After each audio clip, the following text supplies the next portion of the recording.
through rock and sand, canyon and cliff, through the towering formations of the sun-drenched desert, the Colorado flows to the sea. From the towering mountains of Colorado, from the rugged mountains of Wyoming, from the lofty mountains of Utah, from the rolling mountains of New Mexico, come the tributaries of the Colorado, collecting the runoff from more than 100,000 square miles of high plateaus and mountain valleys. The Yampa, the White, and the Roaring Fork, the Mini-Maud, the Price, and the San Rafael, the Tomichi, the Eagle, and the Uncompahgre, the Sandy, the Chaco, the Cochetope, and the Green, the Gunnison, and the San Juan, down to the Colorado. Stained with the soil of 5 states, the river cuts deep into the desert, into the high walls of Glen Canyon. For 170 miles, Glen Canyon carries the muddy river through the parched red rocks of southeastern Utah, into the sandstone cliffs of northern Arizona. For 40 years, men planned and designed the means to regulate the flow of this river. Every contour of the canyons was mapped and surveyed in the search for the best dam site. In 1956, these men were rewarded for their efforts as the first blast began the construction of the giant Glen Canyon Dam.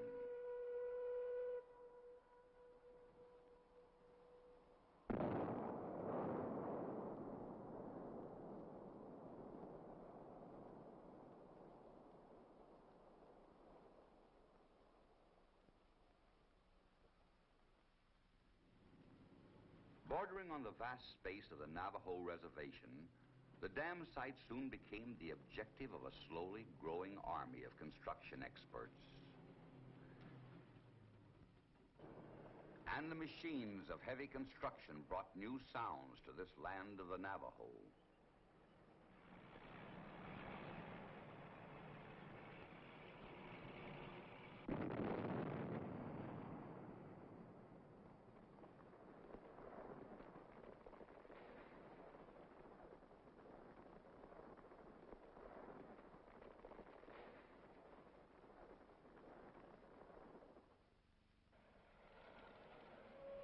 New highways were built to reach the dam site, through Arizona and through Utah.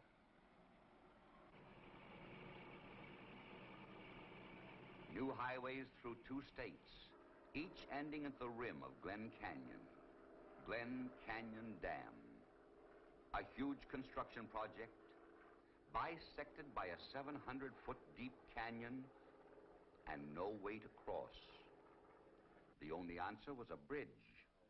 A long, high steel span to link the canyon rims.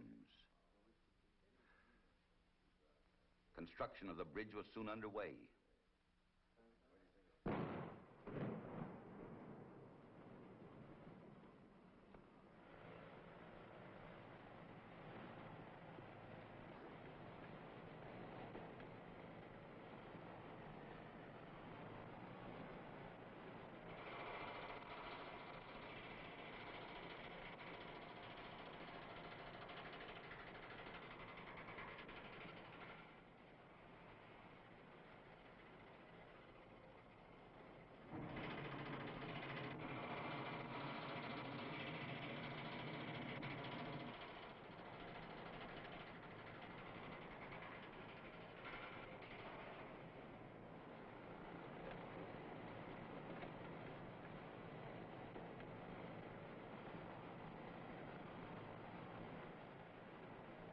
The last steel beam, by tradition bearing the American flag, was lowered slowly into position on a hot August morning. And within a few months, the bridge was finished, completing the world's highest steel arch bridge. It was acclaimed the most beautiful bridge in America, opened to traffic in 1959. With the opening of new highways and the new bridge, tourists began coming to watch the construction of giant Glen Canyon Dam. The guides point out that the 710-foot-high dam is part of a vast undertaking called the Colorado River Storage Project. Many large and small dams will be constructed on the tributaries of the Colorado. But Glen Canyon Dam will be the key structure in this plan for expanded use of water throughout the upper basin states. Glen Canyon Dam's role in the project will be to store great quantities of water to meet downstream commitments. It will not provide irrigation directly, but its priceless reservoir will make possible increased use of far distant upstream tributaries. As a byproduct, valuable electrical energy will be carried over a federal backbone transmission system to meet the need of growing cities and industries. To prepare the canyon, to make it safe for workers below, a group of daring men called high scalers had to comb the canyon walls, removing loose rock.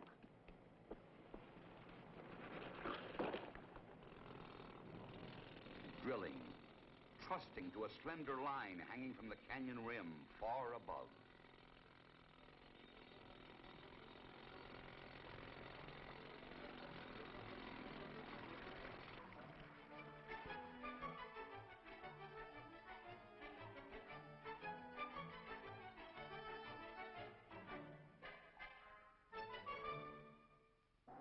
Meanwhile, at river level, men with drills, dynamite, and mucking machines began to bite into the sandstone walls. 2 tunnels, each as wide as a house, were cut through a half-mile of rock to divert the river from its channel.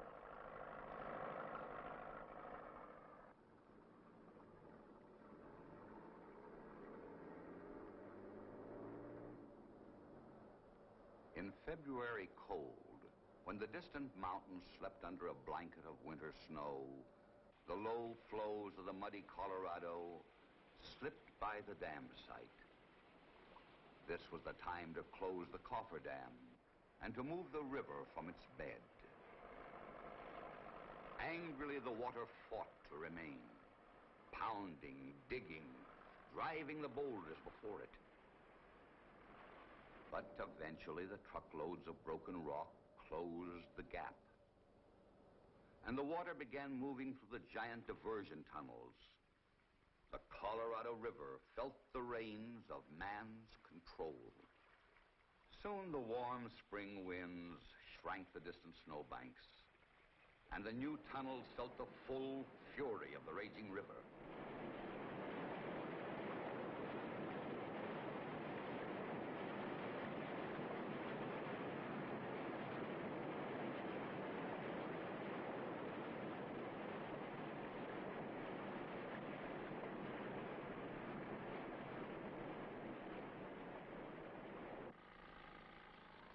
High above the tunnels on the rock walls of the canyon, men and machines began to cut the keyways, huge notches extending from the rim to the river. The concrete of the dam will be fitted into these keyways to anchor the giant structure into the canyon walls.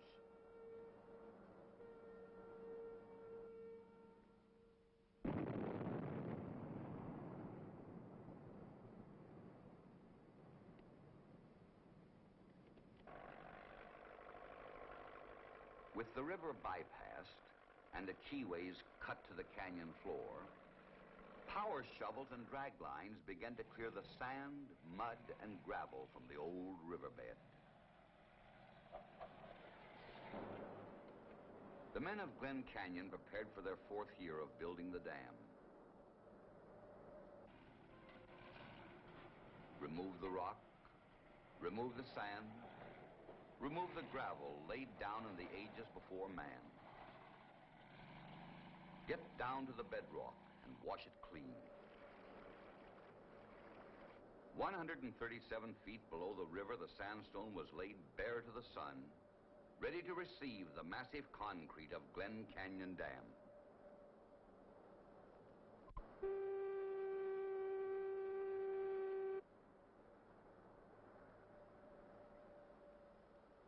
Midday at the construction site.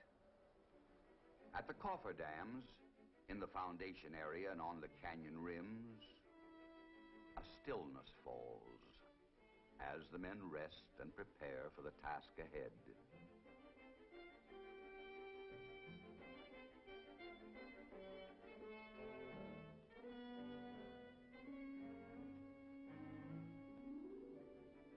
Midday at the town of Page, 2 miles away. Lunchtime for the wives and families. Page is a city carved from the raw desert when the work of the big dam first began. More than 900 trailers accommodate many of the construction workers and their families. Page was planned for people who want to live in a clean, ordered community, for people who want schools, doctors, stores, and churches, for people who will live here and operate the dam and power plant in years to come. They shop in modern air-conditioned stores, and they have created ways to use their leisure.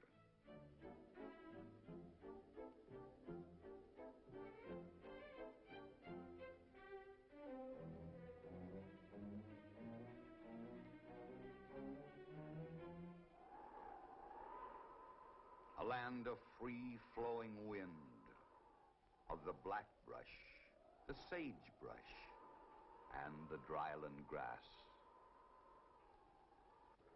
A town has grown where none had stood before. A city shaped by the forces of nature, sustained by the efforts of man. At the dam site, the foundation rock that had been laid bare and carefully cleaned was ready for the concrete soon to come. During the years of excavation, giant plants were built to process and supply each of the ingredients that would go into the concrete. Aggregate comprises the bulk of concrete. This rock and sand are washed, screened, and sorted by a large plant 6 miles from the dam site.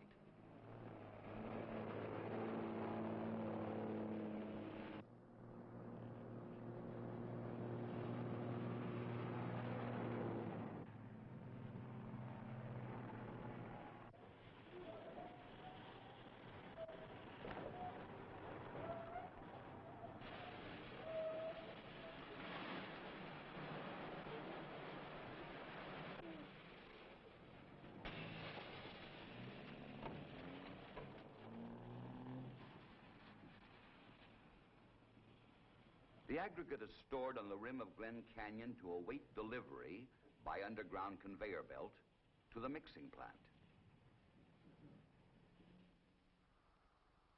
188 miles south of the dam site, a new cement plant has been built to convert the limestone and other minerals into 3 million barrels of cement for Glen Canyon Dam.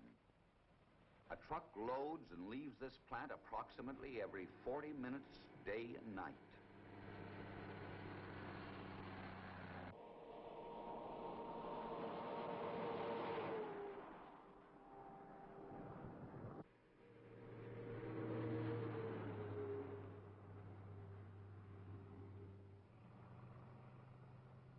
Pozzolan, a natural cement-like material, is used in place of some of the cement to give the concrete more desirable qualities. Pozzolan is obtained from a volcanic deposit near Flagstaff. There it is finely ground and trucked to the dam site. Even the water to be mixed with the concrete requires a plant. A mammoth refrigeration plant, the largest yet used in building a dam. Here, ice is produced in vast quantities to be used in place of some of the water in the mixed concrete. The refrigeration plant also cools water to be pumped through tubing embedded in the dam itself. The cold water carries away chemical heat generated as the concrete cures. And the most important plant of all, the mixing plant. Perched like a fortress on a ledge of the canyon, this towering plant is as high as a 20-story building. Ingredients are fed into this plant where they are measured, mixed, chilled, and tested to produce heavy, wet concrete. The final step is the swift lowering of the concrete from the mixing plant into the canyon. Great cables attached to moving towers on each rim swing the buckets to any spot on the dam or power plant.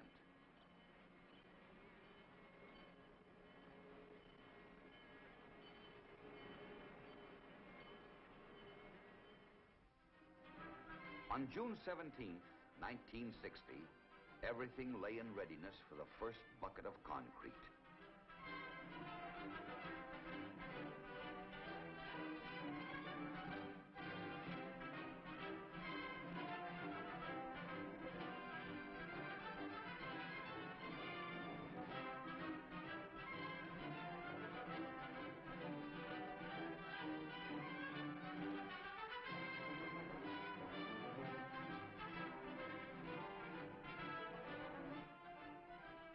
A large crowd assembled on the high bridge to watch the operations far below. Almost 4 years had been spent in the canyon, excavating, building plants, getting ready. But all preparations were now at an end, as the elaborate machinery that would feed concrete to the great dam was set in motion.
Secretary of Interior had pulled the lanyard, releasing the first 12 cubic yards of concrete onto the rock floor.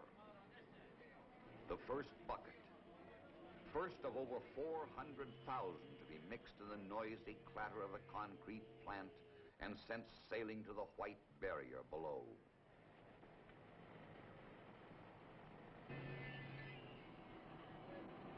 That's RED.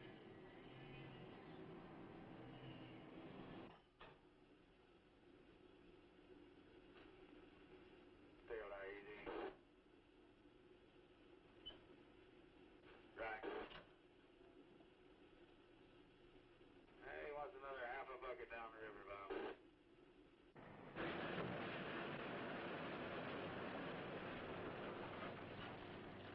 Going highball.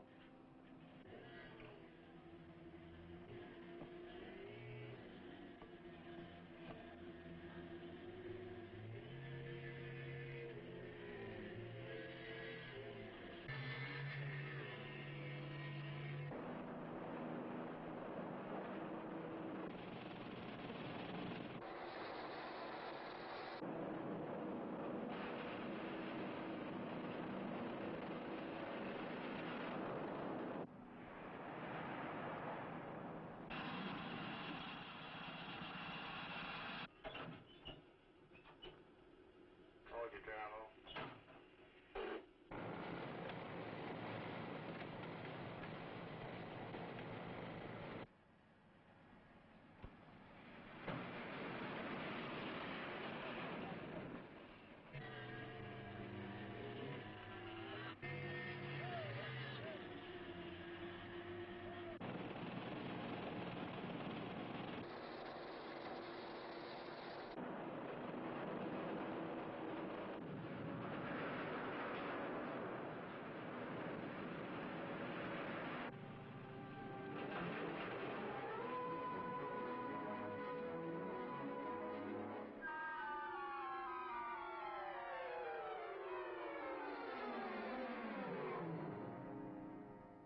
The dam is built in blocks that will be later sealed together with cement grout to make the dam a single solid concrete mass.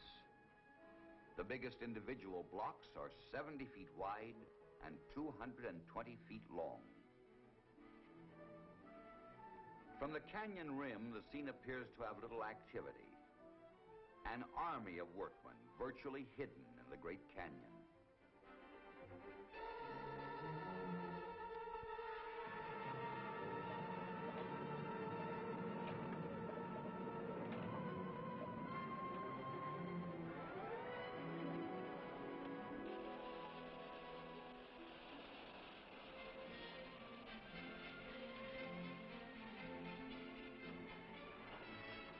Swiftly, the great buckets drop their loads of concrete.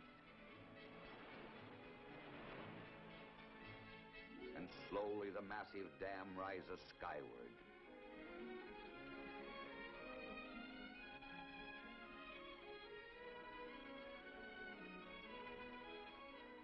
As actors in the drama of the Colorado, the workmen in the canyon below now hold the stage. But soon other men will have their turn. Men who now wait and prepare. In a plant near Flagstaff, men fabricate the penstocks, giant steel pipes that will carry the cold, clear water through the dam to drive the turbines and generators. Some of the penstock sections weigh as much as 100 tons. Trucks carrying these to the dam site can travel only 15 miles an hour. Cities and industries in the Intermountain West wait for electrical energy that will come from Glen Canyon Dam. Farmers and ranchers in Colorado, Wyoming, Utah, and New Mexico wait for irrigation projects made possible because Glen Canyon Dam and other storage units will control the upper Colorado River.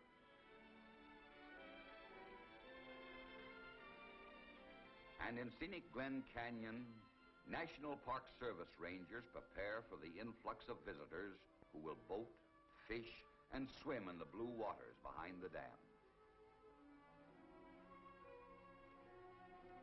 The Glen Canyon Reservoir has been named Lake Powell in honor of John Wesley Powell, explorer, scientist, and early proponent of reclamation in the West. As the waters rise in Lake Powell, the narrow side canyons will become intriguing inlets of matchless beauty. Higher on the red cliffs, the water will lap against rock formations now rarely reached by man.